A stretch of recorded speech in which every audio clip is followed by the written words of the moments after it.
The nightclub pulsed with a low, red light and the steady, intoxicating rhythm of danger. Smoke curled through the air, twisting around silhouettes that moved like predators in the dark. Every single head turned when she walked in. Queen. Her black suit glimmered faintly under the strobes, and her gaze was sharp enough to cut glass. No one dared to even breathe when Queen passed by. She was pure power wrapped in silk, the undisputed ruler of the city's underworld. She was the kind of woman who could make or break anyone with just a single, devastating look. But tonight was different. Tonight, one person didn't bow. Her name was Babe. She sat at the bar, blonde hair tangled in a perfect mess, a leather jacket hanging off one shoulder, and she was sipping whiskey like she owned the entire place. When their eyes met across the crowded room, you could feel the air crackle, like lightning waiting to strike. Queen approached, each step measured, deliberate. The crowd parted for her like the Red Sea. "You're new," she said, her voice a soft purr laced with undeniable command. Babe smirked,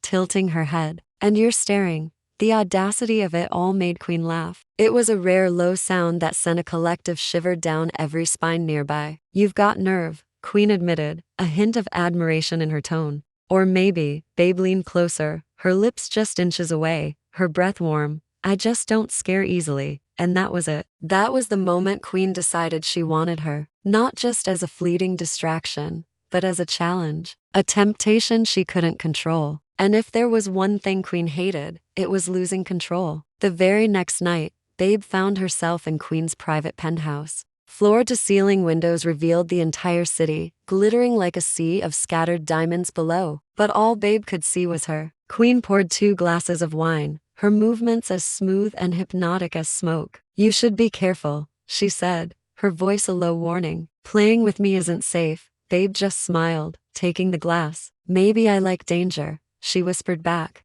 Queen's smile was slow, predatory. "Then you're in the right place." They circled each other like wolves, a silent, intoxicating dance of power and desire. Every glance was a dare. Every touch was an electric warning shot. Finally, Queen reached out, her fingers brushing against Babe's jaw, tilting her chin upward. The air was thick with unspoken words. "Beg me," she commanded, her voice barely a breath. Babe's heart hammered against her ribs. "For what?" "For everything." The words hung between them like a spark, igniting something wild and untamed. Queen kissed her then hard, claiming, tasting the sweet rebellion on her lips. But Babe kissed back just as fiercely, refusing to surrender. It wasn't about submission. It was a dance of equals, of 2 dangerous forces colliding. Days melted into nights, filled with breathless heat and whispered secrets. Babe began to see the world behind Queen's flawless, impenetrable mask, the crushing loneliness, the desperate hunger for something real.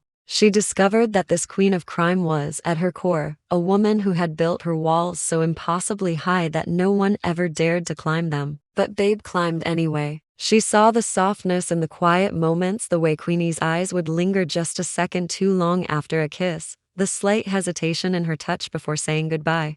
Babe started to realize she wasn't just playing with fire anymore. She was the fire. One night, Queen called her to the rooftop. The wind howled around them, carrying the scent of rain and risk. "You shouldn't have stayed," Queen said, her voice tight, her back to Babe as she stared out at her empire. "I ruin everything I touch." Babe stepped forward, unafraid. "Then ruin me." Queen turned, her expression torn between raw fear and a desperate want. "You don't understand. People who get close to me, they end up hurt."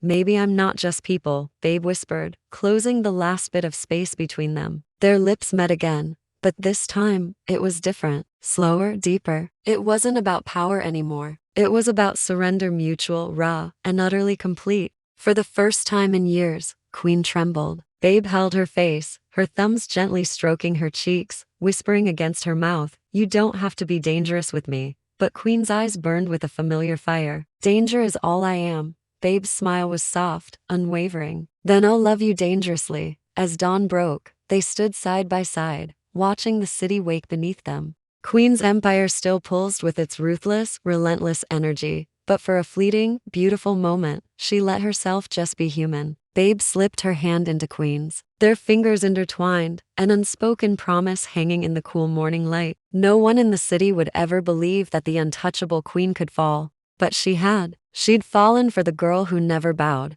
the one who met her fire with her own untamable flame. And as the first rays of sunlight kissed their skin, Queen whispered the two words she thought she'd never say. Stay. Babe smiled a soft, knowing, unstoppable smile. Make me. And the wind carried their laughter, fierce and tender, across the skyline, the story of the dangerous queen and her favorite, the girl who taught her how to burn and how to heal all at once. Thanks so much for watching our story unfold. If you loved this tale of dangerous desire, make sure to hit that like button and subscribe to our channel for more stories that will leave you breathless. We'll see you in the next one.